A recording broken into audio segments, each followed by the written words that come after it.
Hey everyone, Miss Fisher here, and today we're going to be reading Mumbet's Declaration of Independence on Epic. Let's get started by Gretchen Wolfel. Mumbet didn't have a last name because she was a slave. She didn't even have an official first name. Folks called her Bet or Betty. Children fondly called her Mumbet or Mumbet. Others weren't so kind. Colonel John Ashley was the richest man in Berkshire County, Massachusetts. He owned an iron mine, a forge, a sawmill, a grist mill, a general store, and 3,000 acres of farm and woodland. He also owned Mumbet. The colonel's wife, Mrs. Ashley, owned the sharpest tongue in town. All day she hurled spiteful names at Mumbet. She called her useless baggage, stubborn wench, dumb creature. Don't mind her jabs, Lizzie, Mumbet said to her daughter. Look at that mountain out there. Rain and wind, ice and snow try to wear it down, but there it stands, strong and rugged, just like us. She stroked Lizzie's curls and grinned. Was someone owning her? Everyone in town worked hard, and many people worked on their own farms. Even servants and hired hands could choose to leave a cruel master. But Mumbet didn't have a choice. She was a servant for life. She gazed at the river running free at the bottom of the meadow. Freedom! She thought of it day and night. One day, Mumbet kneaded bread dough with Lizzie by her side. Glowing coals heated the oven. When it was hot enough, Mumbet shoveled out the coals and put the bread in to bake. Lizzie formed her own little loaf from leftover scraps of dough. Mrs. Ashley came in and screamed at Lizzie, "Thief! How dare you steal my food?" She raised a coal shovel to strike the girl, but Mumbet stuck out her arm to take the blow. Crack! Blood spurted from her arm.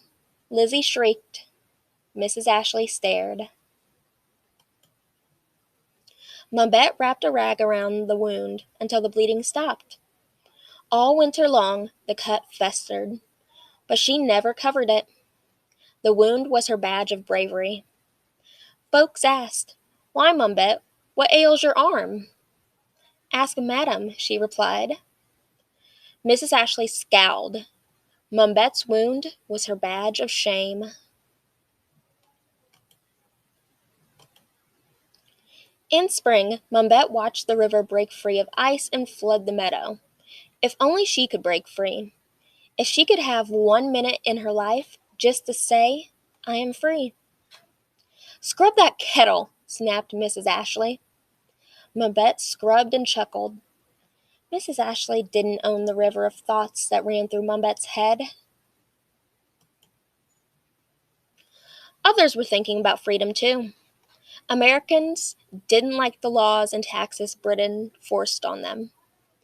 Town leaders met in Colonel Ashley's study. "Take the men some food and drink," ordered Mrs. Ashley. Voices rang out as Mumbet entered the room. "The king means to take away our rights," one man shouted. "Do I have rights?" wondered Mumbet. "He would make us slaves," cried another man. "You wouldn't like that. Not one bit," thought Mumbet. Colonel Ashley turned to a young lawyer with fire in his eyes. "Write this down, Mr. Sedgwick. Mankind in a state of nature are equal, free, and independent." Mumbet set down her tray. Wasn't she a part of mankind? The great end of society is to secure those rights wherewith God and nature have made us free. Free. Her heart fluttered. How could she secure her freedom? The town held a parade when the American colonies declared their independence from Britain. Then local men marched off to war for 7 long years to keep hold of that independence. Thwack, thwack. Mumbet pounded flax stalks until the fiber came free.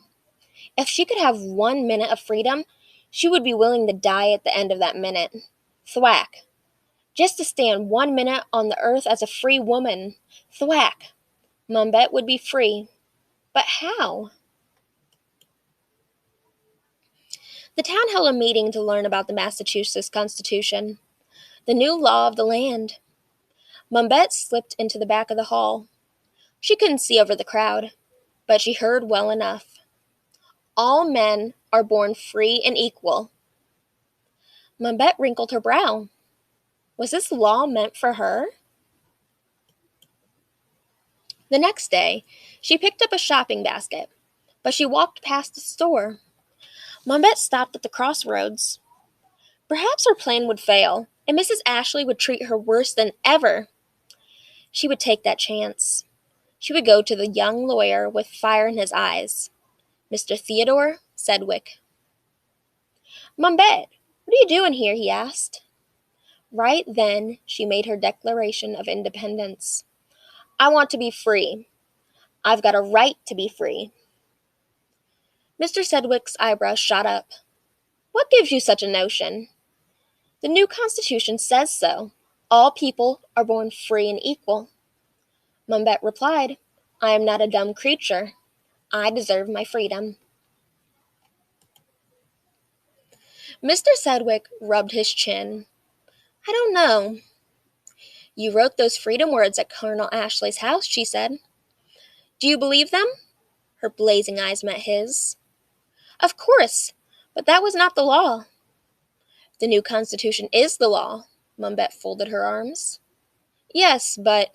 He gazed at Mumbet, standing strong as a mountain, and pounded his desk.